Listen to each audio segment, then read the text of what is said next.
waxaynu qabsanaynaa kelmadeennii ay noo soo jeedinayaan 3 arday oo ka mid ah ardayda daawurka.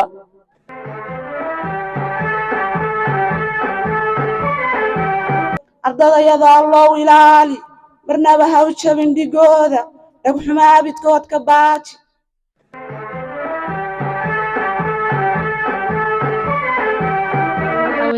التقوى إلى الله ألين لك عفسه وحناهاي وهديك دكسيدا وحناهاي وندا معال يا سعد عبد الرحمن أو كمل أرضك كتما دلاسانو وحناهاي وندا معالك وعشركي تحنا هنا تاريخ ذا نبرينني واجي بريبا أو بحلقة ورابشو simple future tense وأنا سوق هذا ودنكينا وحبرتا وحنبار واجبكيس وحنبار واجبكيس ترافرس أقدر أقول السعودي أو السعودي كريم قول وعن عدو كوابو نولو الوناكسن iyo barwaaqo nabad lagu wadaa. digaagadii waxa ay ka codsatay saaxiibadeed waagii baryaba aw bax laga waraabsho waxaan ku warwareynaa sida marka 4 lagu dhufto keenta 8 maxay noqonaysaa waa 2 أكوار ودنكين ودنه تركينا ورابنا intay wasaaradda waxbarashada iyo maamulka Puntland soo saareen warqadihii ay ardaydu ugu fududeysay waxaan sameynay maamulayaasha inta rajistareysanay iskuulada sida Ilays Gateway ayaan waxa weeye ardayga maamulihiisa oo maan u wacnaa. alxamdulilaahi rabbil caalamiin وصلى الله وسلم وبارك على نبينا محمد وعلى آله وصحبه أجمعين. السلام عليكم ورحمة الله وبركاته. أرضية معلمين با سلام كديب صباح وناكسن ساكا وحين قبسنا كلمة ديني أي نوسو تشيدينيا 3 أرضي أو كم إذا أرضيدا داوركا وقتي وقوان وحين قبسنا ويري أرضي كواد قرآن كانوا في دونا محمد ذاكر محمد تفضل مشكورا كسر محمد. أعوذ بالله من الشيطان الرجيم ومن يقنت منكن لله ورسوله وتعمل صالحا نؤتها أجرها 2 وأعتدنا لها رزقا كريما يا نساء النبي لستن كأحد من النساء إن اتقيتن فلا تخضعن بالقول فيطمع الذي في قلبه وقلن قولا معروفا وقرن في بيوتكن ولا تبرجن تبرج الجاهلية الأولى وأقمنا الصلاة وآتينا الزكاة وأطعنا الله ورسوله إنما يريد الله ليذهب عنكم الرجز أهل البيت ويطهركم تطهيرا واذكرن ما يتلى في بيوتكن من آيات الله والحكمة إن الله كان لطيفا خبيرا. وحشلت كاتري انت تيكسل لهي ارنها تنتاغنا مو كاترارا تكتوي تكتاتور كترمان كتادي هاوتا هنتادا برية معددا هاوتيرن هاولها كذنكاغا صوتمن هتفتيفن نولها هكتمن أساقا هتندافن ديقشدا hadba hadal tumaatiya tiiqtiiqsi ha u odhan arxankiyo tudaaluhu yaanay kaa tafiirgoyn qoortaaga kibirkiyo qabku yaanan kula tegin haystaawin admiga taya inaad wax dheer tahay isku tali dabadeed tali ma tashada ha ii talin hadal toosan weeyaan haddaan saarku kula tegin kebihiisa kaan tolan adna yaanan kuu torin tukuuba dadkuu baray tartiib meed la aastiyo ka tixraac quraanjada tacabkiyo waxkeedsiga la tasho aboorkana tacliintiisa weydii dunuubaha dhibkoodiyo ka baqdaynta aakhiro dadku waari maayee dambi culus ka dheerow dalladu weeye noloshiye haddanaysan keligaa darmadaad ku jiiftiyo degma yaan laguu tirin iimaanku daankiyo doolar yaanu kaa gelin iyay aqoontu kaa didin damna yaanay kaa odhan aayadaha daliilkiyo yaa diitu kaa lumid dawa male xumaantuye xaqa yaan lagaa dugin malaa'igta duushaa dambi yaanay kaa qorin aakhiraa dambaysee yaan iilku kuu dumin rabbi daa'im weeye yuu naarta kuu dirin dabkiyo cadaabtuna hilbahaagayay duban ardadayada allow ilaali barnaba ha u jabin dhigooda dhagxuma abidkood ka baaji cariyo dhakafaar ka baaji dhaliil iyo ceeb ka baaji dhib iyo hadimaa ka baaji dhuljiif iyo cadow ka baaji dhambiil iyo dhamac ka baaji dhib iyo qodaxdeed ka baaji nafisa cabdisamad ardayda codka nool aad bay u dhiiran tahay aad iyo aad baynu ugu hambalyeynaynaa iminka waxaanu siinaynaa sidaynu ognahay ardaydii innaga inoo timi ee reer laascaanood dee kuma aynaan xidhin wax shuruud ah haddana waxaan kelmad siinayaa xafse cali cabdiraxmaan oo ah ardayda reer laascaanood oo kelmaddeeda odhanaysa xafse yar halka soo istaag tafadal أنا مقعيني حفصة على عبد الرحمن أو كمل عرضة كتم عبد الأسعان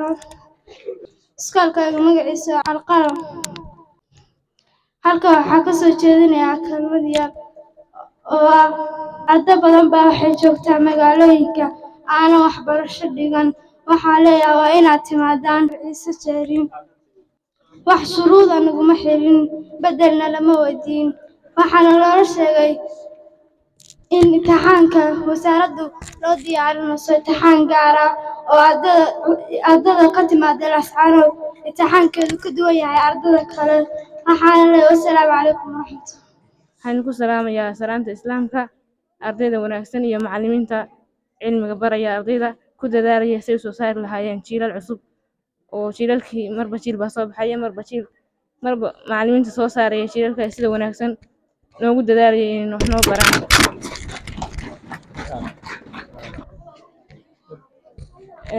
waxaan ka hadlaynaa dhowr qodob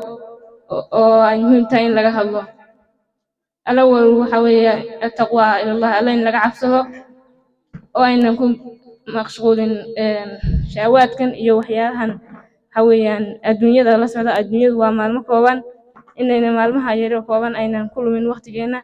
والله سبحانه وتعالى كعفسنا وإن الشيطان كان يسكا عبنا الشيطان هو عدو دار وحكم مرئينه إنه لميو وحويان واديري جري وإنكورجمنت وياه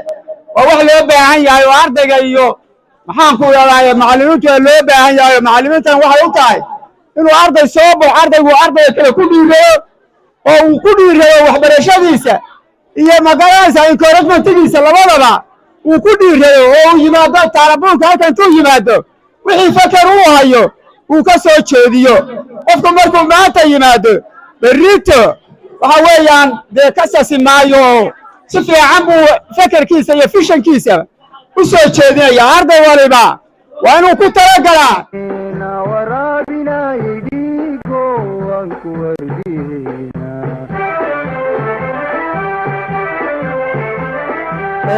ardayday waxaynu ka soo laabanay 2 maalmood oo fasaxa oo jimcihii khamiistii ahayd maanta casharkeenu wuxuu ku qotomaa waa casharkii taxanaha inoo ahaa taariikhda nu baranaynay maanta waxaynu qaadanaynaa dagaalkii loo yiqiin islaamka noqodka dagaalkan islaamka noqodka wuxuu ku fadhiyaa mawduuc aad muhiim u ah markii uu nabiga calayhi salaatu wasalaam uu geeriyooday ama uu baneeyey islaamka booskii ugu jiray watay carabtii isku timi waa la isqabtay waxaa la isku qabtay laba qaybood qayb waxay ahayd muhaajiriin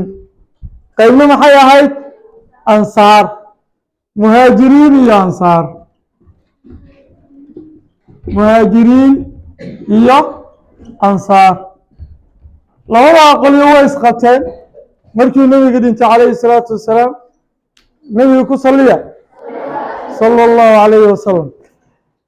markii uu geeriyooday qolihii muhaajiriinta waxay yidhahdeen xukunka islaamka anagaa xaq u leh sababtoo ah nebiga ayaan la soo hijiroonay oo makaanu kala nimid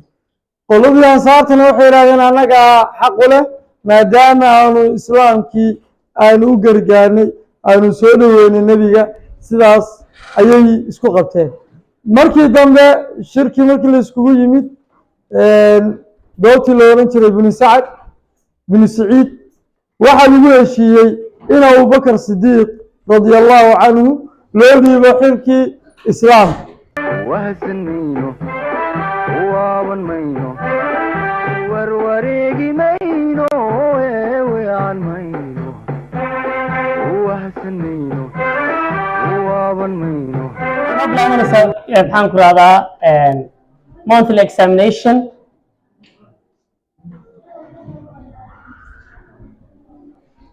examination ayaan gelaynaa imtixaan bileed waxaynu dib u muraajacayn doonaa taynisyadii aynu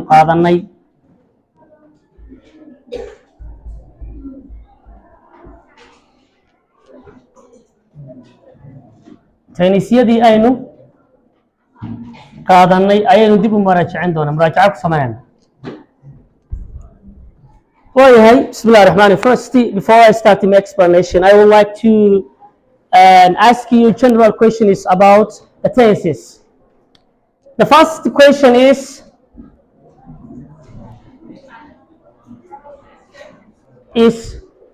what is a tense? What is a tense? What is a tense? Haddaynu doonayno inaynu ku sameyno definition qeexid haddaynu ku sameyno tense waxaa la yidhahdaa waa time wuxuu kuu sheegaa time of action xilliga fal ku dhacayo kaliya waxaanu soo qaadanay different tenses tense kala duwan sida present continuous tense ayaynu soo qaadanay waxaanu soo qaadanay simple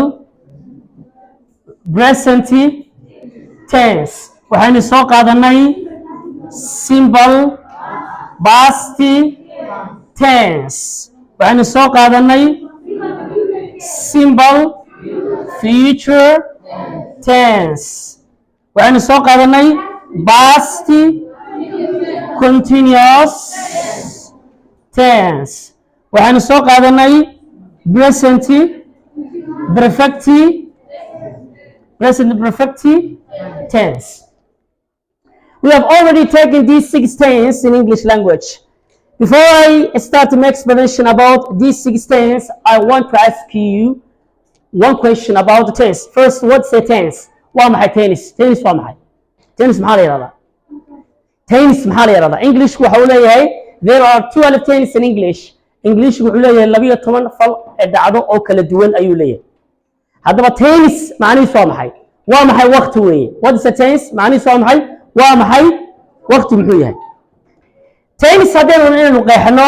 tense is the form of the verb which indicates the time of action. Waxa weeye waa hab ficil kaasoo ku cadaynaya xilliga falku dhacayo. Waxaynu soo qaadanay tense ugu horeeyay tense sida loo oran jiray present continuous tense oo macnihiisu ay tahay dhacdo fal hadda dhacaysa fal xilligan taagan ayuu kaaga sheekeynaya.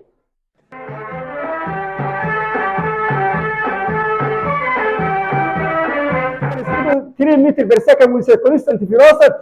towards east for 6 seconds. A student travels ardayga wuxuu socdaalay oo socday 3 meters per second 3 mitir daqiiqadiiba ku socday with constant velocity buu ku socday xawaarad joogto ah towards east xagga bari buu u socday for 60 seconds buu u socday 60 daqiiqo. What is the displacement covered by the student within a given time. waa maxay displacement-ga uu socday ama kafar uu daboolay by the student within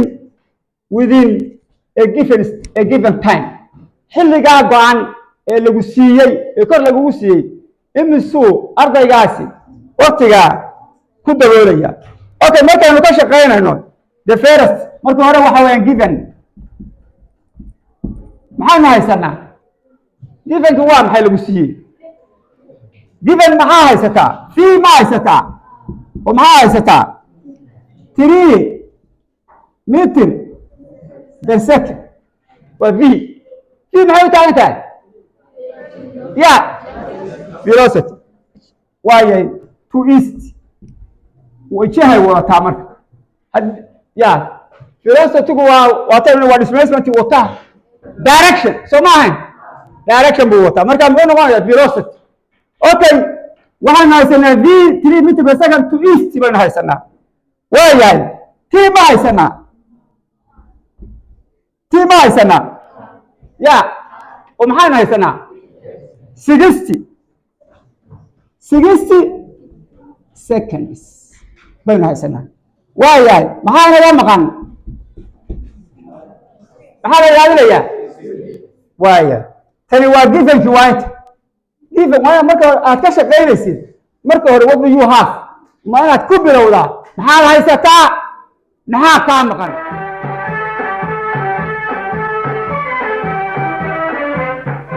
sax ama waxaad dhihi kartaa tiro marka 4 lagu dhufto keenta 8 maxay noqonaysaa waa 2 soo ma 2 lagu dhufto 4 waa 8 soo ma ka maxay noqonaysaa 2 ayay noqonaysaa. okay, su-aasheena labaad maxay noqonaysaa 16 loo qaybiyo 4 haya cadale waa 4 ama tiro marka 4 lagu dhufto keenta 16 waa 4 soo ma. okay, labadan su-aalood dambe insha Allah idinka ayaa isku dayi doona ya labadan su-aalood dambe idinka ayaa isku dayi. digaagadii waxa ay ka codsatay saaxiibadeed in ay la soo gooyaan galeydii aynu ogeyn in marka hore markay heleen maxay samaysay markay heleen maxay ku tiri way diideen inay la soo qaadaan markii ku xigeenna inay la beeraan hadeerna maxay diideen inay la soo gooyaan ya marka casharkeena waxay maraysaa hadeer in ay la soo gooyaan ayay diideen galeydii. haddii aadan qofka wax ku darsan maxaanu ka qaadanaynaa haddii aadan qofka tacab ku darsan hadhow wuxuu soo gosto miyaa la leedaa ya haddii hadeer la beeraan markii hore la soo qaadi lahaayeen la waraabin lahaayeen la beeri lahaayeen la soo goyn lahaayeen hadhow sheekada xagga dambe nugu tegaynaa. inta hadday samayn lahaayeen maxay yeelan lahaayeen way la cuni lahaayeen. waa dugsiga hoose dhexe Cumar Ciise ee degmada taariikhiga ee Taleex. dugsigan oo ah dugsi qadiimi ama taariikhi ah sida background-kiisa ku qoran waxaa la aasaasay 1962 xornimadii 2 sano kadib. guryahan aad aragtid ee 3 qola waa ingiriiski baa dhisay, inta kalena 6 halkaa ka soo jeedana waxaa dhisay dowladdii Maxamed Siyaad Barre militariga ahayd. wax ka dambeeyo cid ku dartay ma jirin. qolka waxa weeye buugta la dhigo oo storeka waay wasaaradda waxbarashada Puntland markuu dartay mooyee wax kale oo la kordhiyay ma jiro oo dhisme ama fasal ah. qolkan macallimiinta iyo ardayda ayaa iska kaashaday fasal xafiiska. intaas waa iskuulka iyo background-kiisa. hawsha tan inaga soo kordhay magaalada Laascaanood